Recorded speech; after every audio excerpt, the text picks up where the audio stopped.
بسم اللہ الرحمن الرحیم۔ السلام علیکم ناظرین، آج کی اس ویڈیو کے اندر ہم آپ کو بتائیں گے کہ اللہ تبارک و تعالی نے مچھلی کو کیوں پیدا فرمایا اور اللہ تبارک و تعالی نے اس کے اندر کون کون سی خصوصیات رکھی ہیں اور مچھلی کا شرعی حکم کیا ہے۔ کیا تمام قسم کی مچھلیاں حلال ہیں یا بعض حرام ہیں اور بعض حلال؟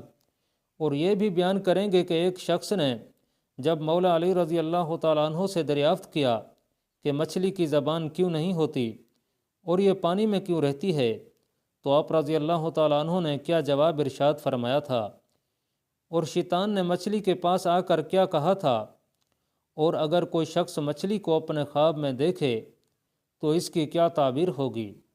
ناظرین کرام، مچھلی پانی میں پیدا ہونے والا مشہور جانور ہے اور اس کی بہت ساری اقسام ہیں اور ہر قسم کا علیحدہ علیحدہ نام ہے۔ جس طرح حدیث شریف میں آتا ہے، حضور اکرم صلی اللہ علیہ وسلم نے ارشاد فرمایا، اللہ تبارک و تعالی نے اپنی مخلوق کے 1000 گروہ بنائے ہیں، جن میں سے 600 پانی میں اور 400 خشکی میں بسائے ہیں۔ مچھلی کی ایک قسم اتنی بڑی بھی ہے کہ انسان کی نگاہ اس کی ابتدا اور انتہا کو نہیں دیکھ سکتی، اور اتنی چھوٹی بھی ہے کہ نگاہ ان کے ادراک سے قاصر ہے۔ اور مچھلیاں پانی میں اس طرح سانس لیتی ہیں جس طرح کہ انسان اور خشکی کے دوسرے جانور ہوا میں سانس لیتے ہیں۔ مچھلی زندہ رہنے کے لیے ہوا سے بے پرواہ ہے۔ خشکی کی ہوا جس پر پرندوں کی زندگی کا انحصار ہے، اگر 1 گھنٹہ کے لیے مچھلی پر مسلط کر دی جائے تو یہ جان سے چلی جاتی ہے۔ معزز دوستو، ماہرین حیوانات کا کہنا ہے کہ مچھلی کا معدہ اس کے منہ کے قریب ہونے کی وجہ سے سرد مزاج ہوتا ہے، یہی وجہ ہے کہ وہ بہت کھاتی ہے۔ مچھلی کی گردن نہیں ہوتی اور اس کے شکم میں ہوا بالکل داخل نہیں ہوتی۔ بڑی مچھلی چھوٹی مچھلی کو کھا جاتی ہے، اس لیے چھوٹی کنارے کے قریب کم پانی میں آ جاتی ہے، کیونکہ بڑی مچھلی کم پانی میں نہیں ٹھہر سکتی۔ اور مچھلی تیز رفتار واقع ہوئی ہے، جس طرح کہ سانپ تیز دوڑتا ہے اسی طرح مچھلیاں بھی تیز تیرتی ہیں۔ اور بعض مچھلیاں نر مادہ کی جفتی سے پیدا ہوتی ہیں اور بعض کیچڑ سے پیدا ہوتی ہیں۔ مچھلی کے انڈوں میں نہ سفیدی ہوتی ہے اور نہ زردی ہوتی ہے، اور مچھلیوں میں ایک خاص قسم وہ بھی ہے جو سانپ کی شکل میں ہوتی ہے۔ ناظرین گرامی، سائنسدان مچھلیوں کی اب تک 21,000 سے زائد اقسام دریافت کر چکے ہیں۔ ایک تحقیق کے مطابق مچھلی محض غذا نہیں بلکہ کئی امراض کا بہترین علاج بھی ہے۔ خاص طور پر روگنی مچھلیاں دوائی اثرات رکھتی ہیں۔ ان کے کھانے سے ایسے کئی امراض سے جن کا جسم کے مدافعتی نظام سے گہرا تعلق ہوتا ہے، بچاؤ بہت آسان ہو جاتا ہے۔ مچھلی میں جو روگنی تیزاب پائے جاتے ہیں وہ اومیگا 3 کہلاتے ہیں۔ یہ تیزاب جسم میں ایسے ہارمونی اجزاء کی تیاری روک دیتے ہیں جو ہر قسم کے امراض اور شدت کا سبب ہوتے ہیں۔ ناظرین، مچھلی کے روگنیات کی اہمیت و افادیت کا احساس تقریباً 70 برس قبل ہوا تھا۔ اس وقت یہ بات زیر غور آئی تھی کہ دنیا کے انسانوں کے لیے چربی مضر صحت ثابت ہوتی ہے، تو آخر اسکیمو بے حساب چربی کھا کر امراض سے کیوں محفوظ رہتے ہیں؟ وہ قلب کی کسی بھی تکلیف میں مبتلا نہیں ہوتے، حالانکہ وہ بکثرت مچھلی کی چربی اور اس کا گوشت کھاتے ہیں۔ اس کے باوجود ان کے خون میں کولیسٹرول کی سطح نارمل ہوتی ہے۔ اس کی اصل وجہ یہ ہے کہ اسکیمو روزانہ جو سمندری غذا کھاتے ہیں وہ تمام کی تمام اومیگا 3 روگنی تیزابوں پر مشتمل ہوتی ہے۔ ساحلی علاقوں میں رہنے والے افراد امراض قلب کا کم شکار ہوتے ہیں، اس لیے کہ وہ مچھلی زیادہ کھاتے ہیں۔ ناظرین، مچھلی کم مقدار میں بھی قلب کی محافظ ہوتی ہے۔ چند اقسام کی مچھلیاں مختلف رنگ بھی پہچان سکتی ہیں۔ آرچر نامی مچھلی انسانی چہرے پہچاننے کی صلاحیت رکھتی ہے۔ مچھلیوں کے کان انسانوں کے کانوں کی طرح باہر نہیں ہوتے۔ ان کے سر میں 2 سوراخ ہوتے ہیں جنہیں اوتھولیت کہا جاتا ہے۔ ان کے ذریعے آوازوں کو سنتی ہیں، جبکہ ان کی جلد پر موجود لیتھرولائنز بھی انہیں دھیمی آوازیں اور پانی میں ہونے والی غیر معمولی حرکتوں کو محسوس کرنے میں مدد دیتی ہیں۔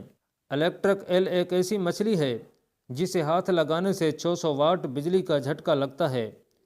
معزز دوستو، مچھلی کا شرعی حکم یہ ہے کہ مچھلی اسلام میں حلال ہے اور مچھلی کی تمام اقسام بغیر ذبح کیے ہوئے حلال ہیں، خواہ وہ مری ہوئی کیوں نہ ہوں۔ ناظرین محترم، مسلم شریف کی ایک روایت ہے، حضور اکرم صلی اللہ علیہ وسلم سے ایک یہودی نے سوال کیا کہ جنتیوں کو جنت میں سب سے پہلے کیا کھانے کو ملے گا؟ تو آپ صلی اللہ علیہ وسلم نے ارشاد فرمایا، مچھلی کے کلیجے کا ٹکڑا۔ ناظرین محترم، مچھلی کی تخلیق کے حوالے سے امام حاکم نے حضرت ابن عباس رضی اللہ تعالیٰ عنہ سے ایک روایت نقل کی ہے۔ انہوں نے فرمایا کہ اللہ تبارک و تعالی نے سب سے پہلے قلم کو پیدا فرمایا، پھر اسے کہا کہ لکھ۔ قلم نے کہا کیا لکھوں؟ اللہ تبارک و تعالی نے ارشاد فرمایا تقدیر لکھ۔ تو قلم نے اس دن سے لے کر قیامت تک پیش آنے والے تمام حالات اور تمام چیزیں لکھ دیں۔ اور آپ رضی اللہ تعالیٰ عنہ نے ارشاد فرمایا کہ اللہ تبارک و تعالی کا عرش پانی پر تھا اور پانی سے بھاپ اٹھی اور اس سے آسمان بن کر ظاہر ہو گیا۔ پھر اللہ تبارک و تعالی نے مچھلی کو پیدا فرمایا اور زمین کو اس پر بچھا دیا۔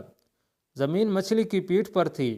مچھلی نے کروٹ بدلنا چاہی تو زمین ہلنے لگی، لہٰذا پہاڑوں کو پیدا کیا گیا، اور پھر یہ پہاڑ زمین پر غالب ہیں جس سے زمین نہیں ہلتی۔ اور کعب بن احبار رضی اللہ تعالیٰ عنہ کہتے ہیں کہ ابلیس جلدی سے اس مچھلی کے پاس پہنچا جس کی پیٹھ پر پوری زمین رکھی ہے۔ اس کے دل میں یہ وسوسہ ڈالا کہ اے لوتیا، تجھے کچھ خبر بھی ہے کہ تیری پیٹھ پر کتنے لوگ، کتنے جانور، درخت اور پہاڑ وغیرہ ہیں؟ اگر تو ان سب کو جھاڑ کر اپنی پیٹھ سے گرا دے تو تجھے آرام مل جائے گا۔ لوتیا نے جیسے ہی یہ ارادہ کیا، اللہ تبارک و تعالی نے اسی وقت اس کے پاس ایک کیڑا بھیج دیا جو اس کی ناک میں داخل ہو کر اس کے دماغ تک پہنچ گیا۔ مچھلی اس کی شدت تکلیف سے اللہ تبارک و تعالی سے گریہ وزاری کرنے لگی۔ اللہ تبارک و تعالی نے اس کیڑے کو نکال دیا۔ حضرت کعب کہتے ہیں، اس ذات کی قسم جس کے قبضہ قدرت میں میری جان ہے کہ وہ مچھلی اس کیڑے کو اور وہ کیڑا اس مچھلی کو برابر دیکھتے رہے۔ اگر مچھلی پھر اس حرکت کا ارادہ کرے تو پھر کیڑا اسی طرح اس کے دماغ میں داخل ہو جائے گا جیسا کہ پہلے داخل ہوا تھا۔ ناظرین گرامی، حضرت علی رضی اللہ تعالیٰ عنہ کی خدمت میں ایک شخص آ کر کہنے لگا، یا علی رضی اللہ تعالیٰ عنہ، ہر جانور کے منہ میں زبان ہوتی ہے لیکن مچھلی کے منہ میں زبان کیوں نہیں ہوتی، اور مچھلی پانی میں کیوں رہتی ہے؟ اس پر مولا علی رضی اللہ تعالیٰ عنہ نے ارشاد فرمایا، اے شخص، یاد رکھنا، اللہ تبارک و تعالی نے مچھلی کے منہ میں زبان بھی دی تھی اور اس کو وہ طاقت بھی دی تھی کہ وہ خشکی پر چل سکے، مگر افسوس کہ اس نے خود پر ہی ظلم کیا۔ وہ شخص کہنے لگا، اے مولا علی رضی اللہ تعالیٰ عنہ، کیسا ظلم؟ تو آپ رضی اللہ تعالیٰ عنہ نے ارشاد فرمایا، جب اللہ تبارک و تعالی نے آدم علیہ السلام میں روح کو ڈالا اور یہ حکم دیا کہ ہر فرشتہ اس کو سجدہ کرے اور شیطان انکار کر بیٹھا، اللہ تبارک و تعالی کی نافرمانی کر کے یہ کہنے لگا کہ میں آگ سے بنا ہوں اور یہ تو مٹی کا بنا ہوا ہے، لہٰذا میں اس سے افضل ہوں، میں اس کو سجدہ نہیں کروں گا۔ تو یوں شیطان کو اللہ تبارک و تعالی نے اپنے دربار سے نکال دیا۔ وہ بدصورت بن کر زمین پر جیسے ہی گرا، انسان سے حسد اور نفرت کے ساتھ چیخنے لگا اور ہر کسی کو بتانے لگا کہ انسان زمین پر ظلم کرے گا۔ اے شخص، اس وقت مچھلی زمین پر بھی چلا کرتی تھی اور پانی میں بھی رہا کرتی تھی، اس کے منہ میں بھی زبان ہوا کرتی تھی۔ شیطان نے سب سے پہلے مچھلیوں کو بھٹکایا اور یہ کہا کہ انسان جب زمین پر آئے گا تو وہ اپنا پیٹ پالنے کے لیے تمہیں زندہ اپنے خنجر سے کاٹے گا۔ مچھلیوں نے جب یہ سنا تو وہ سمندر میں ہر ایک مخلوق کو انسان کے خلاف کرنے لگی۔ تو یوں اللہ تبارک و تعالی نے مچھلی کے منہ سے زبان کو غائب کر کے اس کی جگہ وبال پیدا کر دیا اور یہ حکم نافذ کیا کہ کوئی بھی انسان تمہیں زندہ نہیں کاٹے گا، تمہاری حد قدرت نے پانی تک رکھ دی ہے، جب تم پانی سے جدا ہو گئی تو خود ہی تڑپ کر مرنے لگو گی۔ ناظرین، تبھی سے جب حلال مچھلی پانی سے جدا ہوتی ہے تو وہ تڑپنے لگتی ہے اور اس کے جسم کا سارا خون اس کے گلے میں آ کر جمع ہو جاتا ہے۔ اس لیے مچھلی کو ذبح نہیں کیا جاتا، کیونکہ ذبح کرنا اس لیے واجب ہے تاکہ جانور کی رگوں کا سارا خون گوشت سے الگ ہو کر بہہ جائے۔